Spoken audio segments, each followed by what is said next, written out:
रूपाला के खिलाफ बारडोली में दक्षिण गुजरात के क्षत्रियों का सम्मेलन रूपी सत्याग्रह है। दक्षिण गुजरात क्षत्रिय अस्मिता सम्मेलन आगामी 28 तारीख रविवार को शाम 5 बजे प्रदेश स्तर के मोबियों की उपस्थिति में आयोजित किया जाएगा। बीजेपी के राजकोट सीट से उम्मीदवार पुरुषोत्तम रूपाला द्वारा क्षत्रिय समुदाय की बेटियों के लिए की गई विवादित टिप्पणी पर लड़ाई अब दक्षिण गुजरात तक पहुंच गई। पूरे गुजरात से क्षत्रिय समाज ने उनकी उम्मीदवारी रद्द करने के लिए कई कार्यक्रम दिए, लेकिन क्षत्रिय समाज ने उन्हें उम्मीदवार बनाए रखा। लेकिन क्षत्रिय समाज की लड़ाई अब सीधे तौर पर बीजेपी के खिलाफ है। इसके तहत क्षत्रिय समुदाय ने आगामी लोकसभा चुनाव को रेगिस्तान नीति को लेकर दक्षिण गुजरात में बीजेपी के खिलाफ सत्याग्रह शुरू किया। 28 अप्रैल को एक भव्य सम्मेलन का आयोजन किया गया। इसमें प्रशासनिक स्वीकृति भी मिल जाएगी और शाम 5 बजे से अस्मिता सम्मेलन शुरू होगा। रूपाला से शुरू हुआ विवाद अभी तक थमने का नाम नहीं ले रहा। अब दक्षिण गुजरात के बाद राज्य क्षत्रिय समाज समन्वय समिति ने राजकोट में सम्मेलन आयोजित किया।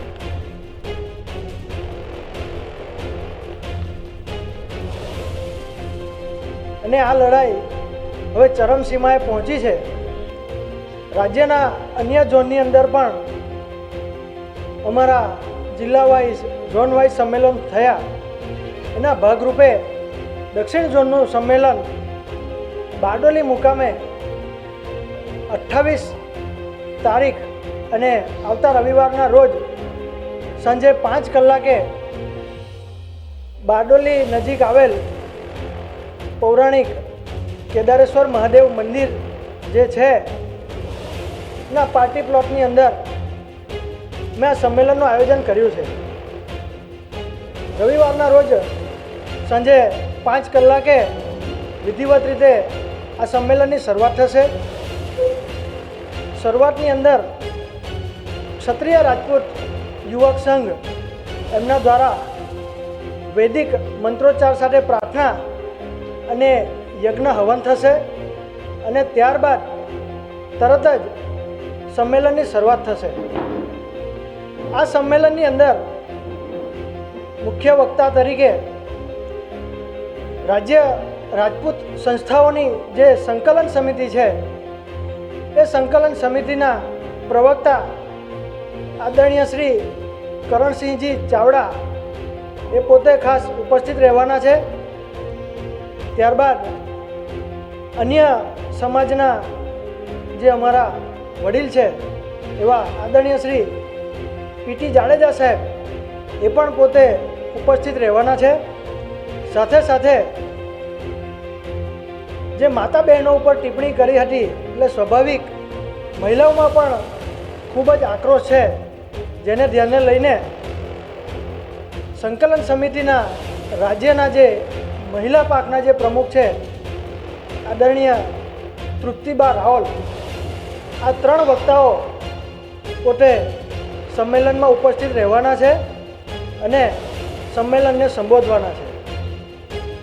સંમેલનની અંદર ભરૂચથી લઈને વાપી સુધી એટલે આખો દક્ષિણ ઝોન કવર થાય અને દક્ષિણ ગુજરાતના 12થી વધુ જે ક્ષત્રિય સમાજના મંડળો છે એ તમામને આવરી લઈને સાથે સાથે રાજસ્થાની રાજપૂત સમાજ હોય, કચ્છ કાઠિયાવાડ રાજપૂત સમાજ હોય કે યુપી અને એમપીના પણ જે અમારા રાજપૂત સમાજ જે અહીંયા દક્ષિણ ગુજરાતમાં વસવાટ કરે છે એ તમામ આ સંમેલનમાં હજારોની સંખ્યામાં અહીંયા ઉપસ્થિત રહેવાના છે।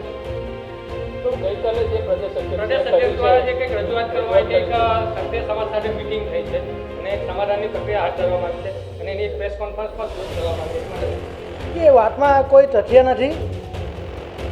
કહીએ કે જ્યારથી અમારી લડતની શરૂઆત થઈ ત્યારથી રાજ્ય રાજપૂત સંસ્થાઓની 92 જેટલી સંસ્થાઓની એક જ સૂરે એક જ રણનીતિ સાથે અમારી લડત શરૂ થઈ છે અને 7 તારીખ સુધી આ તમામ સંસ્થાઓમાંથી કોઈ સંસ્થા તૂટવાની નથી, કોઈમાં ભાગ પડવાના નથી કે કોઈ જોડાવાનું નથી।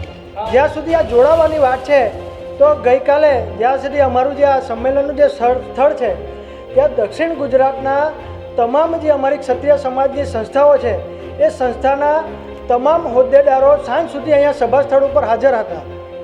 એટલે જે કોઈક ભાઈઓ ગયાની વાત છે એ એમના જ સાથે જોડાયેલા સભ્યો છે। જ્યાં સુધી હોદ્દેદારો અને સભ્યોની સમર્થનની વાત છે ત્યાં સુધી 7 તારીખ સુધી દક્ષિણ ગુજરાતના તમામ ઝોનના તમામ જે આ મંડળો છે આ જ તાકાતથી અમે લડવાના છે. એટલે આ વાતમાં કોઈ તથ્ય નથી. અને ગઈકાલના જે ઉપસ્થિત સભ્યોની વાત છે એમાં દક્ષિણ ગુજરાતના એક પણ મંડળના એક પણ હોદ્દેદાર સભ્યશ્રીઓ ત્યાં ગયા નથી. તમામ સભ્યો અહીંયા બારડોલી ખાતે હાજર હતા. જે સ્ટેન્ડ તો અમારું શરૂઆતના સમયથી ક્લિયર છે.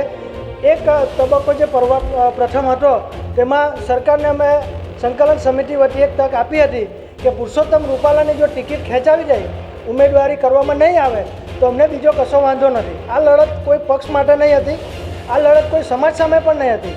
પરંતુ ઉમેદવારી પત્રકો ભરાયા, ઉમેદવારી પત્રક ખેંચવાનો સમય પણ વીતી ગયો, ચિત્ર સ્પષ્ટ થઈ ગયું કે ભાઈ રૂપાલા સાહેબ રાજકોટ બેઠક ઉપર લડવાના છે. એટલે જે પ્રમાણે પાર્ટ 2ની જાહેરાત થઈ હતી એટલે ત્યારથી રાજપૂત સમાજનું સ્ટેન્ડ ક્લિયર જ છે કે હવે 7મી તારીખ સુધી પહેલાં ઓપરેશન રૂપાલા હતું, ત્યારબાદ સંકલન સમિતિએ નામ આપ્યું કે ઓપરેશન ભાજપ.